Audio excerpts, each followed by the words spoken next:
tout à l'heure. Donc ça raconte, c'est le récit, on peut dire, d'une aventure et d'un rêve abouti. Ce rêve, c'est le rêve des animateurs d'un centre de jeunesse d'un camp de réfugiés à Bethléem. Ce camp de réfugiés s'appelle le camp d'Aïda. Et le rêve des animateurs de ce centre de jeunes était de permettre aux jeunes filles et aux jeunes femmes de pratiquer le sport. Ce qui était difficilement le cas là-bas. Et donc nous avons à l'association France-Palestine Solidarité ici à Grenoble des liens avec ce centre de jeunes depuis un certain temps déjà. Et ça nous avait amené à faire une sorte de jumelage artistique avec la Maison pour tous de Saint-Laurent et ce centre de jeunes qui avait amené à faire une exposition croisée de bandes dessinées. Voilà. Et puis après on leur a dit mais maintenant on fait quoi une fois qu'on a eu fini? Et en me promenant avec le directeur du centre dans le camp, il m'a dit viens, je vais t'amener quelque part. Et il m'a amené devant le terrain de foot que vous pourrez voir sur les photos, ce terrain de foot qui se trouve contre le mur de séparation construit par Israël contre le camp. Et en disant on a un rêve, c'est de permettre ce terrain de foot il est construit, mais il n'y a que les garçons qui jouent. Et notre rêve est que les filles puissent jouer aussi. Donc l'idée, d'abord on s'est dit on va penser à la petite semaine, on va acheter contribuer pour l'achat des chaussures de foot, des maillots, tout ça. Et puis en fait, ça ne sera pas grand-chose tout seul ça. Parce que le sport, c'est encadré. Et petit à petit, on a construit ce projet de permettre la formation de jeunes femmes du camp et de la ville de Bethléem pour devenir des animatrices sportives. Et on a donc travaillé avec une association de sport pour tous, d'éducation populaire qui s'appelle la FSGT, la Fédération Génique, Fédération Sportive Générale du Travail, voilà, qui fait de l'éducation populaire. Et nous avons construit avec les villes de Grenoble et de Grigny ce projet, la FSGT et la FPS, et ça a duré à peu près 2 ans. Les éducatrices sont venues ici en formation, les formateurs de la FSGT sont allés en Palestine à plusieurs reprises. En quelle date? Dans les 2 années qui viennent de se passer. Donc la dernière formation c'était à Aïda, c'était au mois de février. On s'est retrouvés là-bas et voilà, maintenant il y a une vingtaine de femmes qui sont des animatrices sportives formées sur le principe de l'éducation populaire, du sport pour toutes et tous, qui travaillent au sein du camp et avec également la ville de Bethléem pour permettre aux enfants, aux jeunes filles du camp de faire du sport. Et vous pourrez voir dans l'exposition la progression du projet. Et puis, il y a déjà eu, il y a 1 mois à peu près, une rencontre entre des enfants, des jeunes filles d'un camp de réfugiés qui se trouve à Ramallah et le camp d'Aïda. Donc c'est parti maintenant. Et en plus, des rencontres entre les jeunes filles des différents camps. Donc voilà. Et je vous assure que pour nous qui avons eu ce projet, déjà qu'il ait abouti, c'est extraordinaire parce qu'il a abouti dans un contexte que vous connaissez, un contexte où il y a un génocide en cours à Gaza, mais où c'est pas que à Gaza, et où la Cisjordanie, dont on parle très peu, vit une situation de nettoyage ethnique absolument épouvantable, où depuis le 7 octobre, le pays a été complètement bloqué, où l'économie a été arrêtée, où les gens ne peuvent plus circuler. Donc c'était un véritable défi que de maintenir ces formations, de se rendre là-bas et de maintenir ces formations. Donc le défi a été relevé jusqu'au bout. Tout le monde avait une volonté indéfectible de le faire. Je tiens vraiment, vraiment à saluer la Maison de l'International, toute l'équipe qui a travaillé là-dessus, la ville de Grenoble, qui depuis le début était à fond engagée dans le projet. animateurs sportifs de la ville, conjointement à ceux et celles de la FSGT. Et voilà. Et maintenant, le projet est abouti. Et en plus, pendant 1 mois et demi, le compte-rendu en photo de ce projet va être là, en cœur de ville. Et sachez que pour nos amis palestiniens, c'est inestimable. Inestimable à la fois que ce projet est abouti et inestimable de savoir que ces photos sont exposées pendant 1 mois et demi dans le cœur d'une ville comme Grenoble.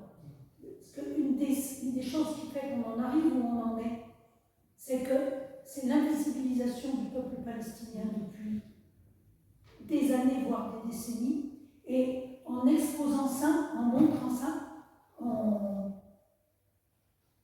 fait la preuve que non seulement ils existent, mais ils vivent en tant que peuple, et c'est extrêmement important.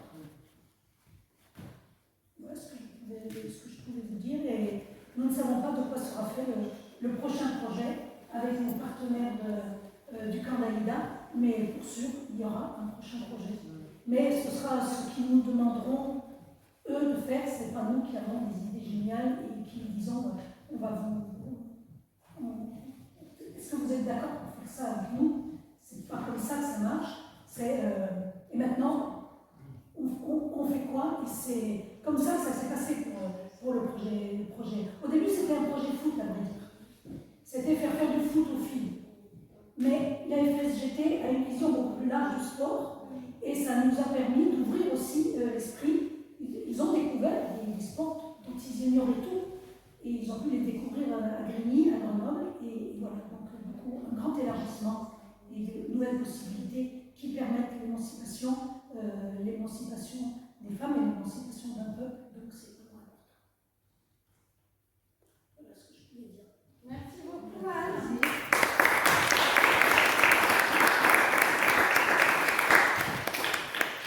Et maintenant, Chad va vous faire une présentation de son travail. Et puis ensuite, Anne lui posera quelques questions. Alors, juste pour faire une transition entre notre exposition dehors et celle-là, tant ce qu'il y a dehors que ce qu'il y a ici est la preuve que le peuple palestinien existe en tant que peuple. La preuve, c'est qu'il vit des expériences sportives où il s'exprime, à travers les artistes s'expriment, et que l'art, il y a des artistes palestiniens qui s'expriment, et des artistes palestiniens contemporains, et des artistes palestiniennes. Donc le lien entre ces deux expositions, eh bien, ça compte la visibilisation du peuple palestinien, et c'est extrêmement important. Okay, so it's time for me to introduce myself. I'm speaking in English, I don't speak French. Je vais traduire au fur et à mesure. Yeah, Sandrine will be here for the translation. Thank you for having me here. Thank you for the city of Grenoble and La Maison Internationale for having me and for having such events, which is really important for the people of Palestine to keep adapting their stories and their narrative and keep spreading these stories. My name is Shahd Al-Shamali and I am from Gaza, originally from Jaffa, Yafo, which is now Tel Aviv.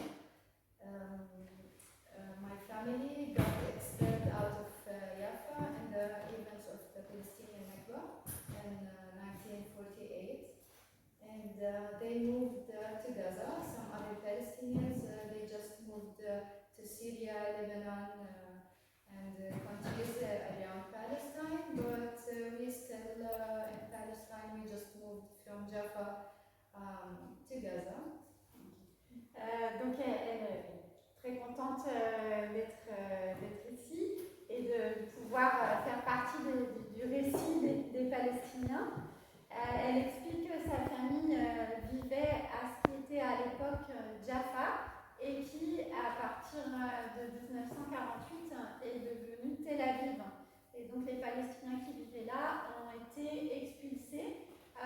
De nombreux sont partis en Syrie, au Liban et à différents endroits. Et sa famille, à elle, est allée à Gaza à ce moment-là. Yeah, and here I'm exhibiting some of my work. I also want to share with you that I spent 5 months under the genocide, the ongoing genocide in Gaza.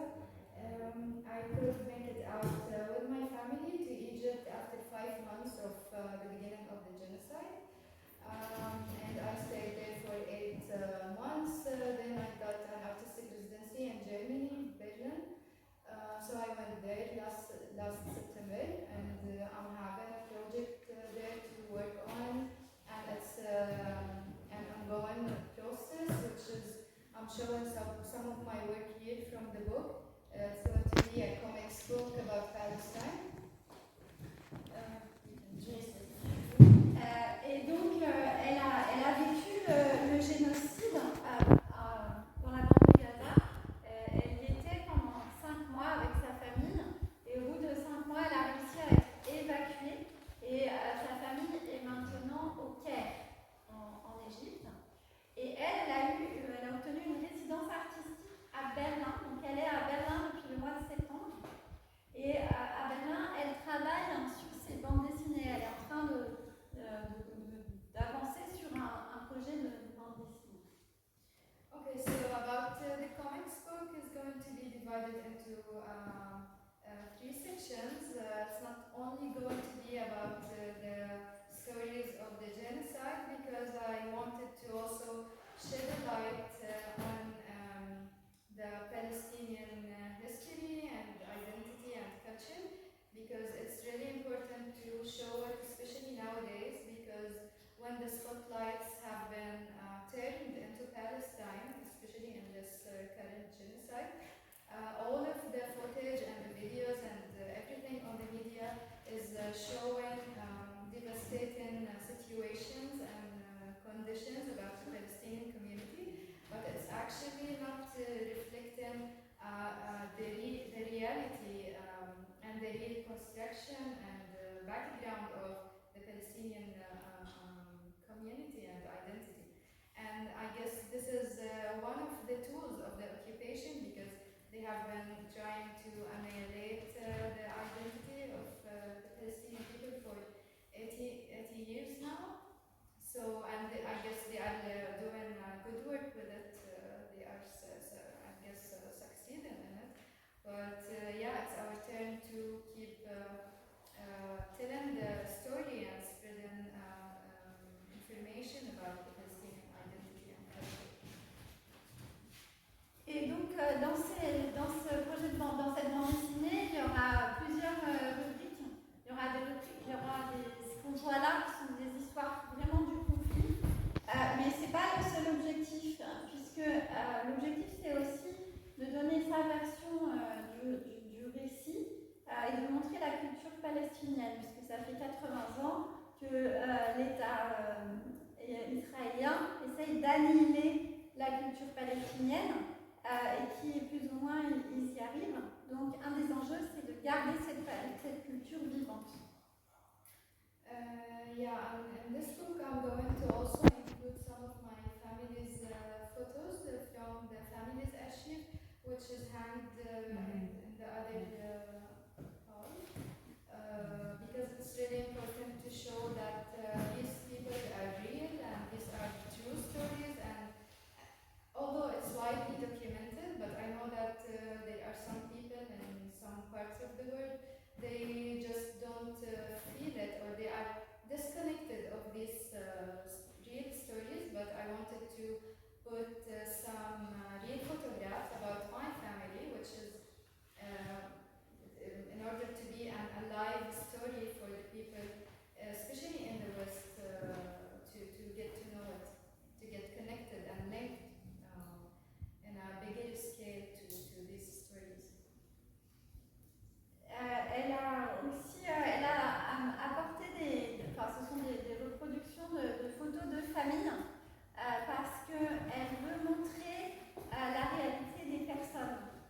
qu'il y a des gens en Occident qui se sentent pas personnellement concernés, qui n'ont pas d'empathie pour les personnes palestiniennes. Et donc c'est une façon de montrer que ce sont des vraies personnes avec des vraies vies. Yeah, and there's a section in the book that is totally dedicated to the genocide stories, like the story of Hind Rajab here, and I guess maybe a lot of people heard about her because her recorded voice call went viral on social media when she was trying to ask for help from the Red Cross while she was in her car with her family trying to evacuate from the north of Gaza to the south, but they couldn't make it out, because there was an Israeli tank in front of their car, and it started to fire on them until they are all killed by them. So yeah, I thought that would be an important story to tell, and of course this is one of thousands of children that have been killed by Israel. And also the story of Ilham Farah. She's a Christian old woman. She's a musician, and she was always have been seen in the streets of Gaza wearing colorful clothes. Yeah, but okay. Sorry, sometimes I get really emotional. Je vais traduire pendant ce temps. Okay. Yeah, you can translate while I take my breath. Yes.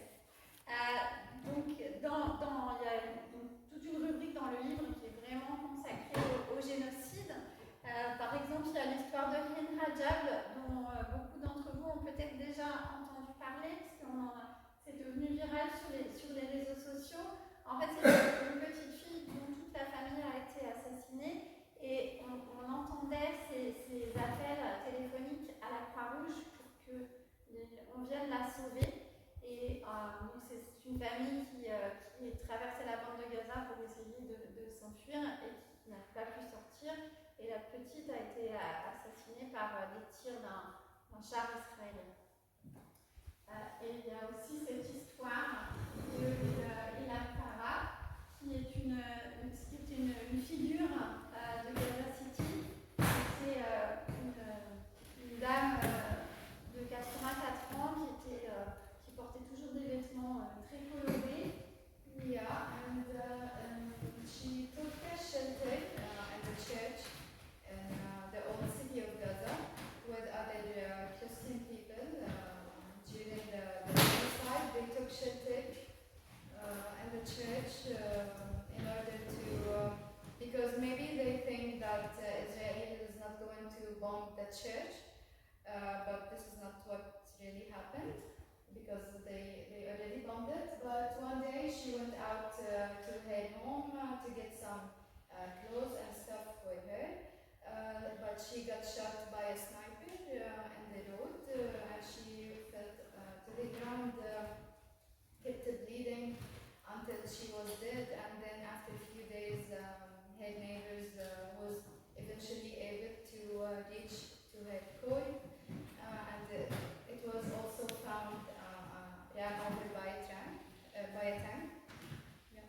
Et donc elle était prof de musique, et quand il y a eu les bombardements à Gaza, elle s'est réfugiée dans une église comme un certain nombre de personnes qui pensaient que peut-être qu'ils seraient protégés et que les Israéliens ne tireraient pas sur une église. Mais ça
Et en fait, elle aurait pu être sauvée, mais sauf qu'il était impossible d'accéder à elle et de lui prodiguer des secours parce qu'il y avait des tirs quand les Israéliens arrivent sur une zone, ils tirent en permanence et donc c'était trop dangereux pour aller la soigner.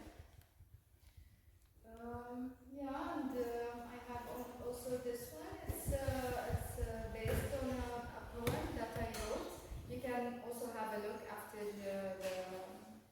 this presentation. You can go around and have a look about this. And I'm having also another artistic residency here in France. It's in a small village called Exodé. It's near Périgueux. And I'm working with them on a short movie, also based on a poem that I wrote, because I also write poetry.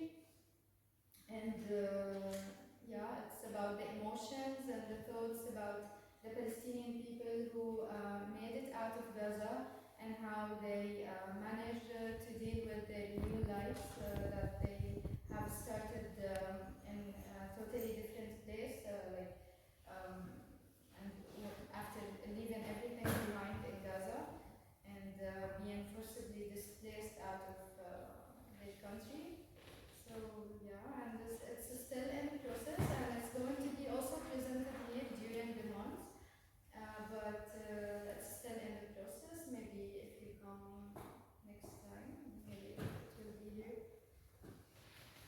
Donc là, on voit aussi, et vous pourrez le voir tout à l'heure quand vous regardez les œuvres de plus près, on voit aussi un poème que Chad a écrit elle-même, parce qu'elle a énormément de talents différents. Donc elle a écrit ce poème qu'elle a illustré. Et il nous a parlé de sa résidence à Berlin, mais elle a aussi une résidence artistique à Exideuil, que j'ai découvert à cette occasion, puisque c'est un petit village à plus d'une heure de Périgueux. Et dans le cadre de cette résidence-là, qui est de 3 mois, elle développe un film qui est aussi une illustration d'un autre poème qu'elle a écrit, et qui est un poème sur comment les gens font face, une fois qu'ils ont survécu, qu'ils ont réussi à s'échapper de ce génocide, comment ils arrivent à reconstruire de nouvelles vies. Donc ce film est en cours, il va bientôt être montré à Périgueux dans le cadre d'un festival dans le courant du mois de juin. Et ensuite, Chad nous l'enverra, on le montrera ici, ce qui vous permettra de revenir voir cette superbe exposition. Yeah, I guess maybe we can move to the questions.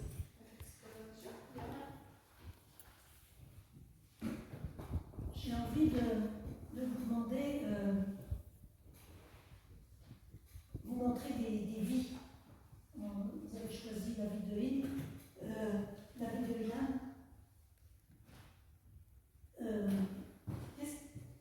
Qu'est-ce qui vous fait choisir Qu'est-ce qui vous fait choisir ces personnages-là particulièrement? Est-ce que c'est parce que vous pensez que ça va résonner avec ce que les gens ont pu voir ici, sur les réseaux sociaux, ou est-ce que c'est que vous voulez faire découvrir ces vies-là et montrer que c'était... Voilà. Qu'est-ce qui vous amène à choisir plutôt tel ou tel? Il y a tellement de personnes, tellement de vies brisées. Qu'est-ce qui vous amène à choisir celle-là plus que d'autres? Yeah.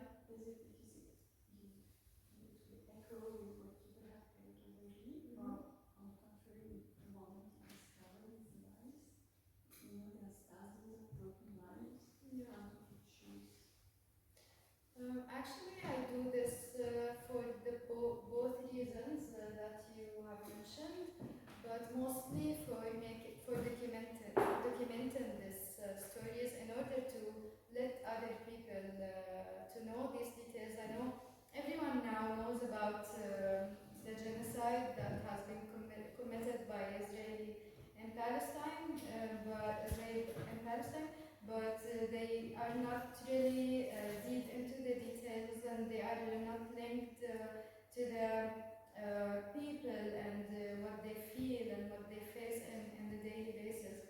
So I wanted to document these stories in order to, in the first place, to put it out for the people to learn more about it.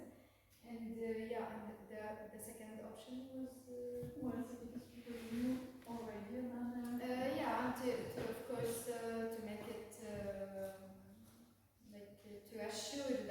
need to deal with these stories and still keep talking about it, even if we know about them, we should keep spreading them. Yeah.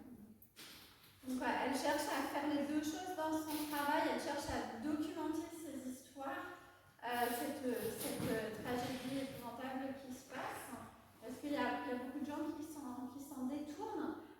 Et donc, c'est une façon d'informer, et puis peut-être avec un angle de l'aspect humain, de vie personnelle. Et puis, elle cherche aussi à... même si on connaît ces histoires parce qu'on en a déjà entendu par les réseaux sociaux, ça permet de prolonger cette mémoire et de continuer à en parler. J'ai une autre question sur le choix des dessins. Donc c'est en noir et blanc. Est-ce que je ne connais pas le reste de votre œuvre? Est-ce que vous dessinez toujours comme ça, ou est-ce que vous avez fait ce choix spécifique par rapport à un génocide en cours, ou un message particulier que vous voulez faire passer par rapport au choix que vous avez fait des dessins en noir comme ça?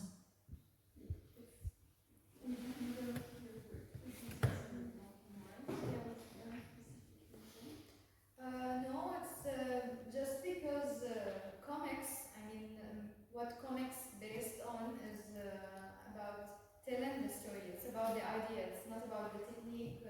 It's more about telling a story. It's a tool of storytelling. So I didn't want to waste time on making colors or focusing on the technique of the drawing. It's just a tool for me to tell the story and deliver it. And maybe it's a personal preference. I prefer it to be like this. It's just a personal preference. Yeah. En fait, là, le dessin était vraiment vu comme un outil pour transmettre une histoire. Donc, Chad n'avait pas envie de passer trop de temps sur le dessin ou sur la couleur. Elle voulait vraiment c'était transmettre. Et puis, elle préfère le noir et blanc aussi de façon personnelle. J'ai une question par rapport, alors là, on n'est pas dans du noir et blanc, on est sur une affiche. Je l'ai regardé pendant un petit moment, cette affiche. Alors, donc déjà, évidemment, le mot apartheid et le mot génocide qui sont là et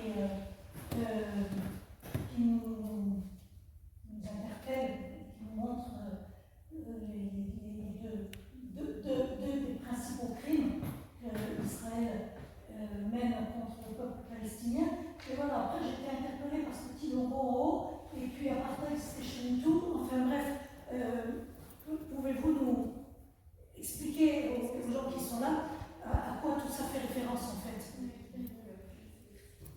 Okay, I guess most of the young people here will know about it. It's a Grand Theft Auto. It's a popular game on PlayStation. Yeah, so it's the poster of this game, and it's really, really popular. Everyone knows it. I don't know, especially the young people.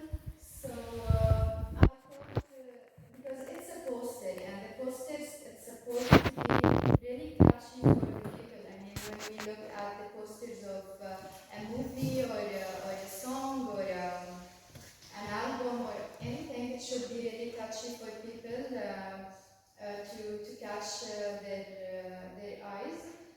So because it's a poster, I wanted to make it similar to this game's poster, but I haven't changed it in order to also, when people they look at it and from the first sight, they may think that it's for the game, but then they read like apartheid station instead of PlayStation, and Grand Genocide Auto instead of Grand Theft Auto. They will get shocked, and this is exactly how it is for the Palestinian situation. It's really, really shocking. So yeah, this is, and I also changed, of course, the images in every frame.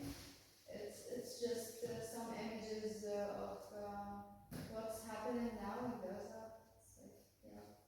Et il a été fait pour quelle occasion cette affiche? Je vais juste Ah ben oui, excusez-moi.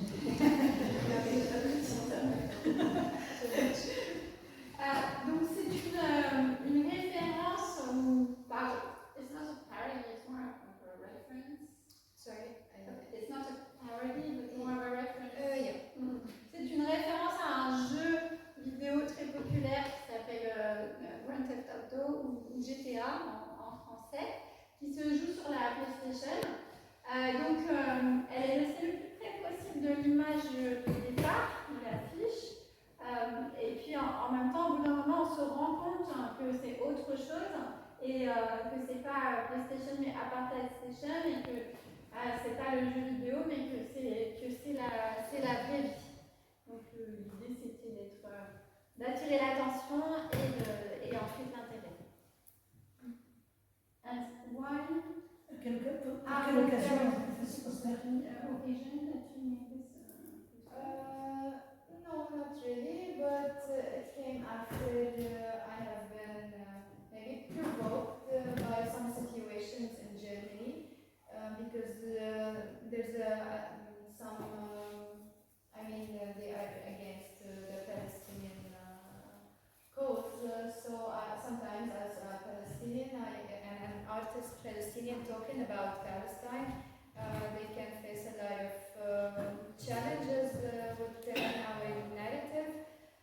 So yeah, I thought to make this and hang them in the streets of Berlin. So it was really a challenge. But yeah, anyways, I did it. You feel that Germany is not supportive of It's not a feeling, it's a reality. Donc l'Allemagne ne soutient pas du tout la cause palestinienne du coup elle a fait ça pendant ses séjours en Allemagne pour attirer l'attention. Et donc le poster d'à côté, c'était quel message qui est passé avec celui-là? Okay, maybe this has a really important story because I was participating in an exhibition also in Germany, and I did a comic piece about a person, an Israeli person, talking with a Palestinian person, and this Israeli was against his government and supporting Palestine, but he's still living in the historical occupied Palestinian lands, which is now Israel. So he's still settling there, obviously, but he's saying that I'm against my government and I'm with the Palestinian cause. But how could they say like this while they are still settling there instead of us? You know what I mean? So I made this comic piece, and it was really not in a harsh way. It was just a dialogue between the two persons. But then the committee of the exhibition, they called me and they told me we can't have this piece in the exhibition because we could use the program, and the exhibition might be shut down because of this piece, because some important people from the German government will come and visit the exhibition, and this is not appropriate to be in the exhibition. So we actually sat and had a discussion about it, and they told me that you should put it in another way.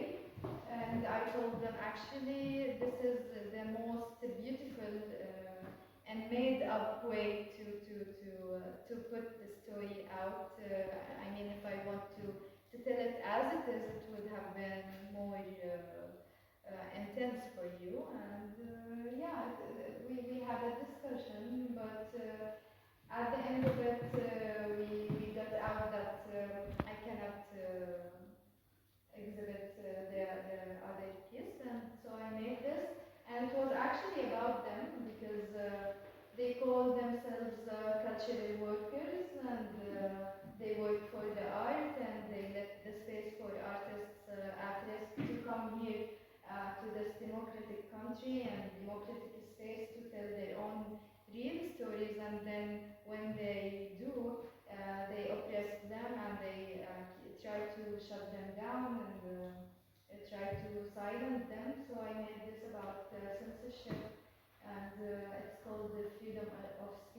vacation, and they couldn't actually say anything about it because it's not talking anything about Palestine. But I just put the Palestinian flag at the bottom of it. It's really small, and yeah.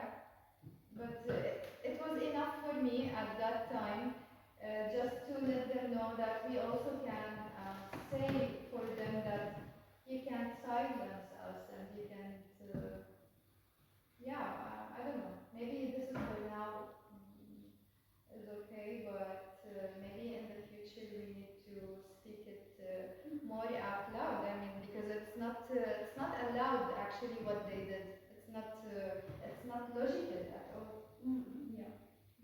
Donc Jade préparait une exposition en Allemagne et elle avait préparé une œuvre qui mettait en scène une discussion entre une personne israélienne et une personne palestinienne. La personne israélienne habitait dans ce qui était avant la Palestine et qui maintenant était Israël, mais c'était une discussion relativement mesurée d'après Jade. Cependant, les personnes qui organisaient l'exposition ont trouvé et lui ont expliqué que ce n'était pas possible et que si elle montrait ça, tout le projet allait devoir fermer parce qu'il y avait des personnes allemandes importantes qui allaient venir et que ce n'était pas acceptable de montrer ça. Et donc Chad leur a expliqué que c'était pourtant une version très très édulcorée de la réalité, que si elle avait montré la réalité telle qu'elle est vraiment, ça aurait été bien pire. Mais ils ne l'ont pas, ils n'ont pas entendu cet argument, ce qui a horrifié Chad, puisque on était dans un pays démocratique qui accueillait des artistes en danger et qui, pour autant, ne leur permettait pas de s'exprimer et de dire la vérité. Donc elle a fait pour montrer cette œuvre-là, qui s'appelle La liberté de parole est en vacances, et qui n'est pas sur l'État israélien, comme on pourrait penser, mais sur l'État allemand. Du coup là il ne pouvait plus rien dire parce qu'en fait le thème n'étant pas complètement clair, il n'y avait pas de moyen de s'opposer à cette publication et elle a juste rajouté un petit drapeau palestinien en bas quand même pour manifester d'où elle venait. Actually, the irony is they got the other comic piece with them for the discussion, and there was a tank in the drawings, and they told me this is not allowed. So yeah, exactly, and I was like, what do you want me to draw? Like, should I draw some flowers, some hearts, or what do you mean? What are you talking about? What should I draw? This is the reality, and c'est autorisé de tuer des gens et pas de le dire. It's okay. Exactly, yeah. We should just keep silent. And I told them that if I was an Israeli person here now talking about the Israeli narrative, I wouldn't, for one percentage, go challenge telling my story, but it's only because I'm Palestinian, and I know this, and I'm sure of this because we are in Germany. And they kept trying to justify that it's not us, it's just the policies and it's just the government. So my response was, but you should be the bridge between the government and the people who are oppressed, and you are cultural workers. So otherwise, this work of you will turn into only business. So it's not art anymore, it's only business. And there was a lot of, sorry for the word, bullshit about in this discussion. It's always like this. There, Et donc dans une autre œuvre qu'elle voulait montrer, il y avait un char. Et donc ça, on lui a dit que c'était pas possible de montrer un char. Voilà, et donc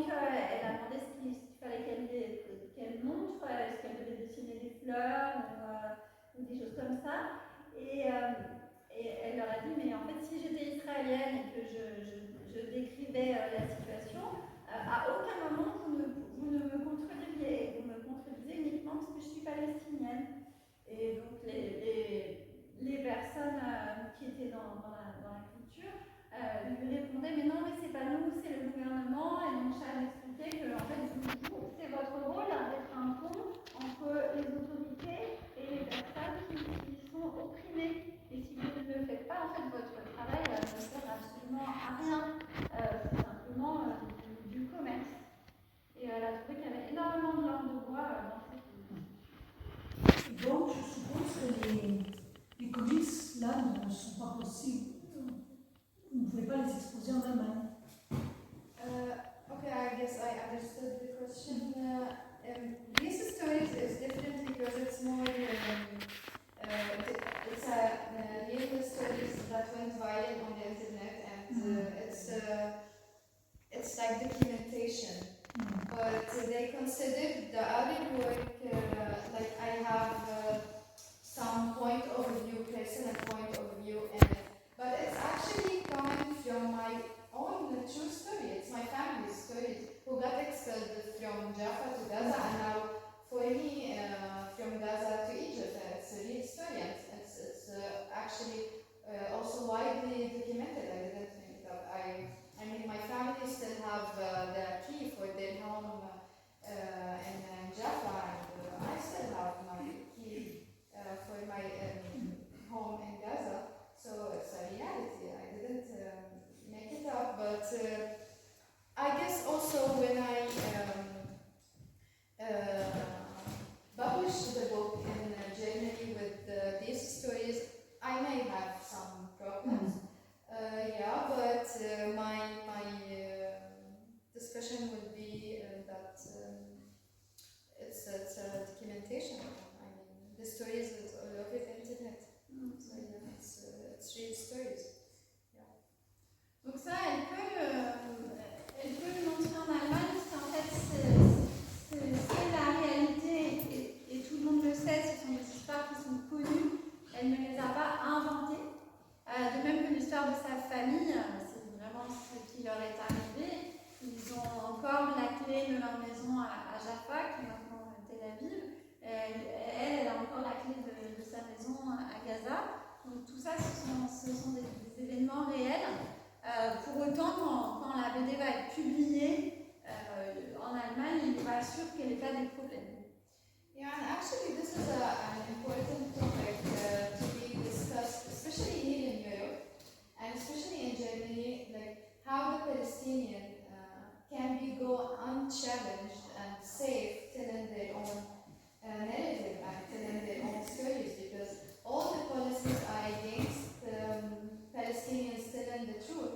So how can Palestinians or even activists, European activists, how they can go unchallenged and safe telling the Palestinian narrative? It's a huge important discussion that we need to have it here in Europe in an open way and in a big scale in order to tell the Palestinian narrative. I mean, we should really find a way for this. Il y a vraiment un enjeu important là en Europe pour pouvoir laisser la place au récit palestinien. Il faut que le récit palestinien puisse s'exprimer et que les Palestiniens puissent dire ce qui se passe vraiment. Et on a vraiment une discussion à avoir en Europe, et surtout en Allemagne, mais partout en Europe, pour que ce discours puisse avoir sa place. C'est peut-être le moyen de faire la transition. Oui, absolument. Donc, un des sujets, aujourd'hui, c'est de parler des récits palestiniens et de la préservation de la culture palestinienne en général. Anne, vous êtes donc la présidente nationale de l'association France-Palestine Solidarité. Vous avez énormément d'activités dans de nombreux domaines. La question que j'ai envie de vous poser, c'est que parfois en temps de guerre, on a l'impression que la culture c'est quelque chose qui est accessoire. Qu'est-ce que vous pensez de cette affirmation? Alors, déjà la question en temps de guerre, est-ce que c'est accessoire? Là, on vit une période, le peuple palestinien vit une période où l'agression qui lui est faite depuis 80 ans atteint un paroxysme, puisqu'on est dans une situation de génocide. Mais en fait, la question de la préservation de la culture palestinienne est totalement centrale, comme on le disait au début.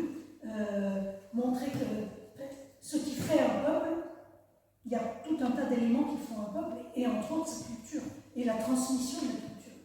Et un des rôles qu'on peut jouer, nous, mouvement de solidarité, c'est de faire connaître cette culture, justement pour ce que je disais au tout début, parce que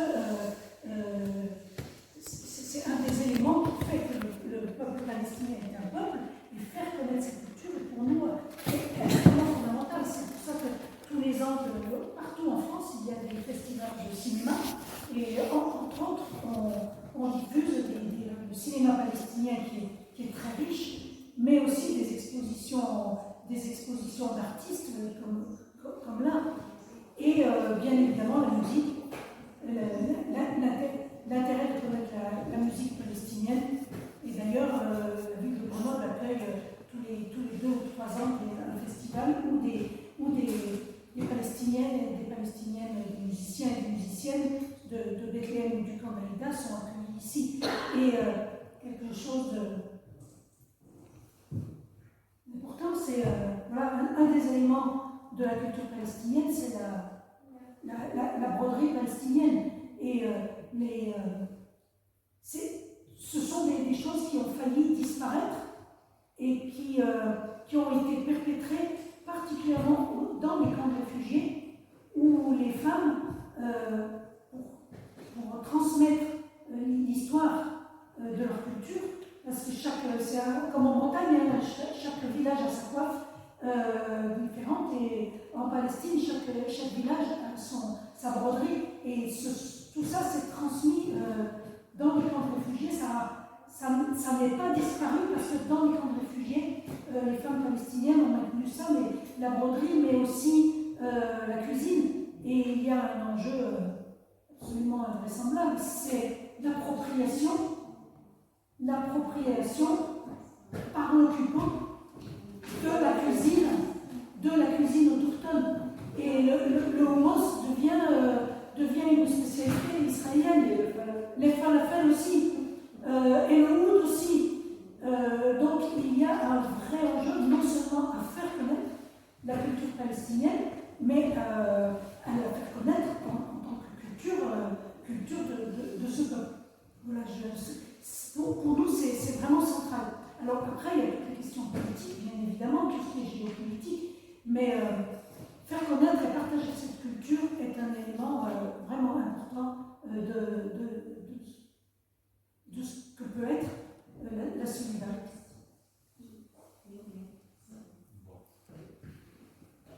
Merci beaucoup. Est-ce que vous voulez poser des questions? Oui.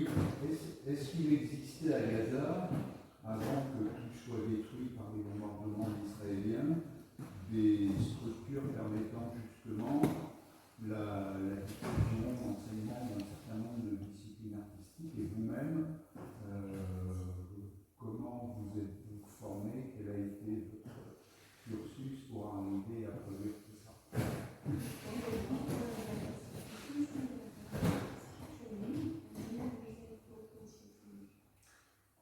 Actually, because of the OES, we have a lot of centers and like cultural places and artistic places to teach people, for example, drawing, music, and writing, and everything in the artistic field. There was several of them, and we had theaters and big halls also for the shows and the artistic shows, and we have a lot of artists actually. Also, there's a number of theaters that have been bombed by the Israelis during the last 8 years, and now, of course, everything has been done. But for me personally, I didn't learn anything about art in the school or in the university. I actually studied law and human rights at the university. So it's totally separate and so totally away from the artistic field. But I used to write and draw since a young age. But then I focused more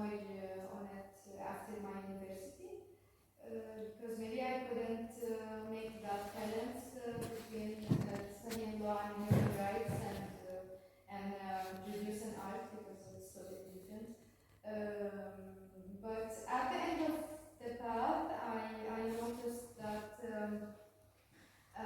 being a student of law and human rights and an artist doesn't actually contradict with each other, because it's on the opposite way, makes you more aware of your talent, this talent of art to tell something, to send a message by it, to be really educated about the main issues for humans that we need to talk about, especially because I'm Palestinian and obviously we are deprived of all of our rights since tens of years.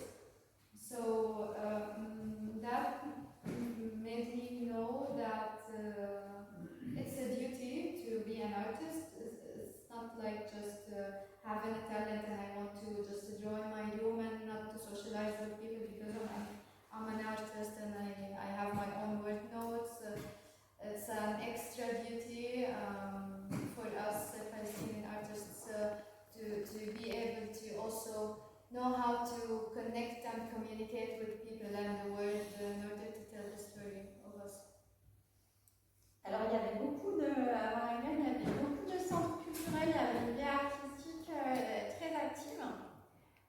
Chad, en revanche, n'avait pas suivi de formation artistique, elle avait fait du droit et elle avait étudié les droits humains.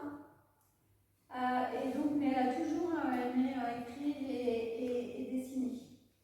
Et le fait d'être une Palestinienne et de faire partie d'un peuple opprimé terriblement comme ça, ça fait que son talent artistique devient, en fait, ça lui donne le devoir de témoigner et de s'en servir pour passer cette culture. C'est pas juste quelque chose qu'elle peut faire comme ça dans son temps libre, mais ça devient quelque chose où il y a une sorte d'obligation morale de l'utiliser. Oui. I have two questions. So, sure, I don't speak French. Okay. So the first question is, why you chose comic to make these drawings? Is it to target specific type of people, like young people, or you have another reason?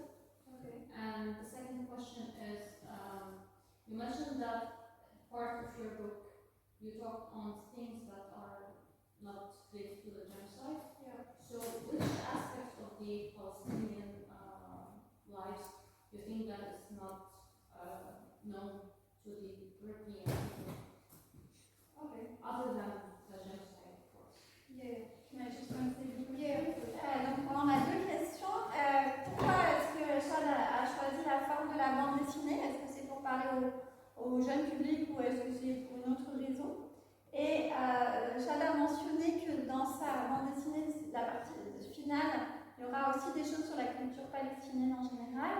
Et quel aspect de la culture palestinienne n'est pas connu des Européens? Okay, I will start with the second question.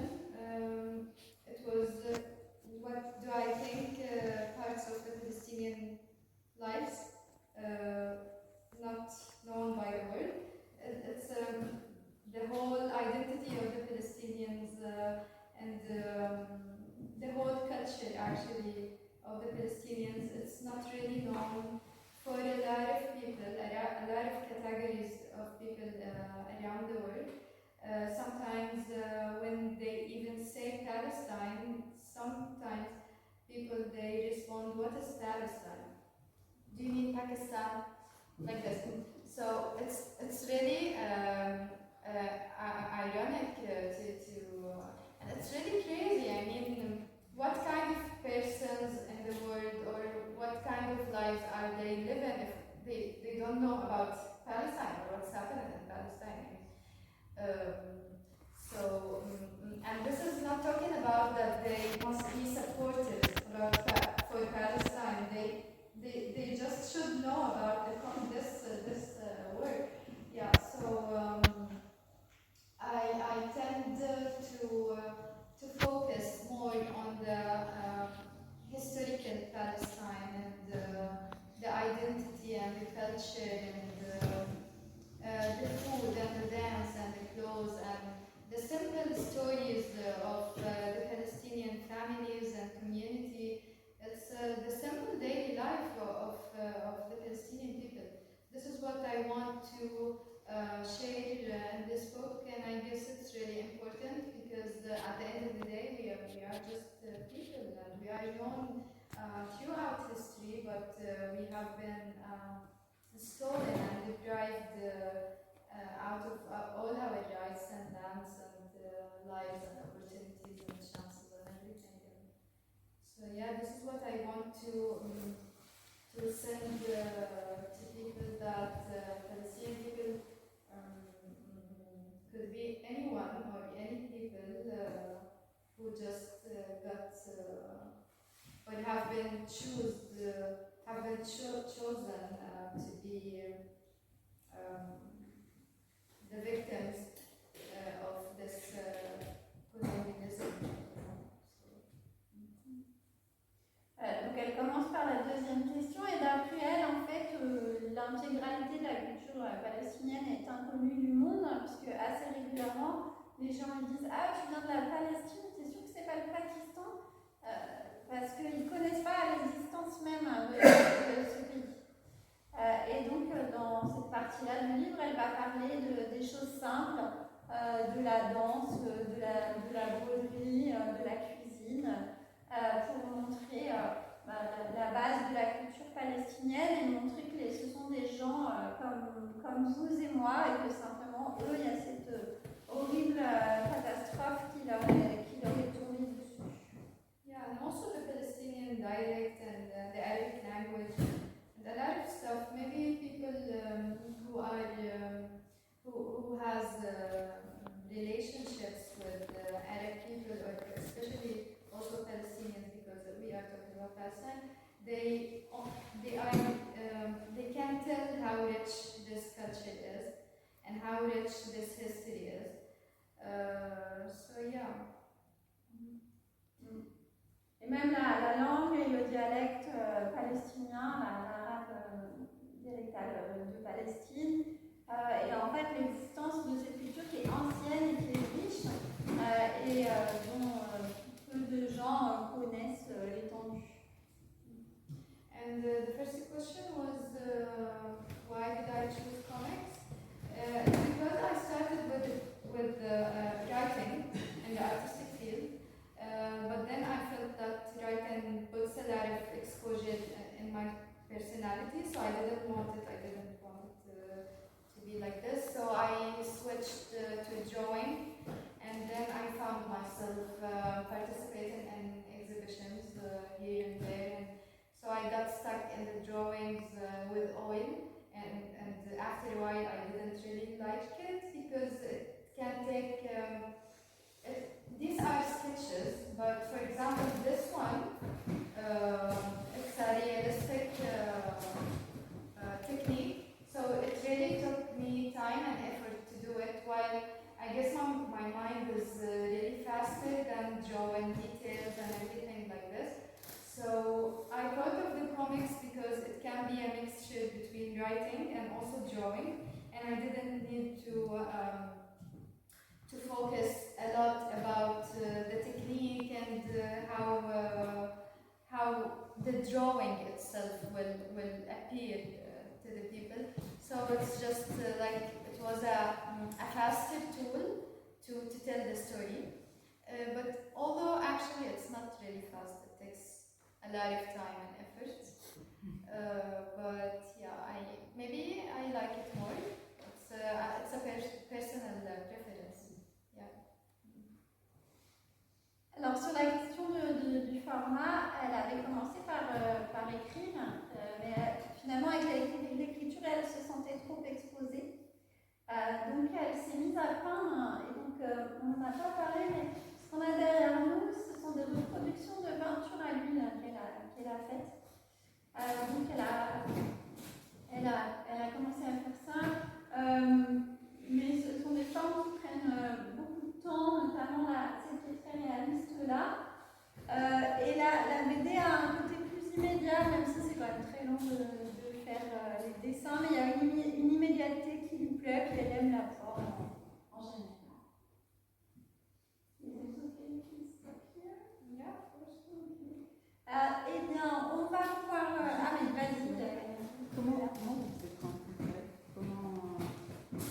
comment vous vous êtes rencontrés? Ah oui, c'est une bonne question, merci. On m'avait pas donné le contact. The contact of Sawa. The question was how How did I know about it? how we met, how we Okay. Yeah. En fait, c'est un programme de résidence artistique franco-palestinienne qui est porté par l'Institut français et qui s'appelle Sawa Sawa. What does Sawa Sawa mean? Ensemble. Together. Et bien qui est, so you heard about it because you were visiting the French Institute in Gaza City, right? No, it has nothing to do with me being in the French Institute. And actually, I wasn't visiting it. I was a student in it for French language. I took for levels of the language. And yeah, I had some connections, but it has nothing to do with it because that was 6 years ago. But this program it appeared after the war for Palestinians, and it was sent to me by a lot of people, so I just applied. And actually at that time I had the German grant, and I was waiting for my visa to Germany, and I thought that I have already a grant, so why to apply for another one? But then I applied, and it actually was after the deadline of 1 hour. I applied after the deadline of 1 hour, and I didn't know how it happened, but it went and I got accepted. I don't know how it happened, but it was like this, yeah. And there's many art centers in France that are part of this scheme, right? You mean in partnership? Most of the artists, yeah. In different cities all over France. En fait, il y a beaucoup d'endroits en France qui adhèrent à ce programme, beaucoup de centres d'art et puis des institutions également. Et donc c'est dans ce contexte-là qu'elle a été envoyée dans un tout petit centre d'art à Exideuil, à 1 heure de Périgueux. Et mais elle avait déjà cette bourse en Allemagne, elle était en attente de son visa. Donc elle a candidaté pour ce programme au cas où, et finalement comme elle a été prise aux deux, elle a fait les deux. Voilà, je vous invite à, maintenant si vous voulez, on va voir le verbe de l'amitié et regarder les images. Mais par contre on ne va pas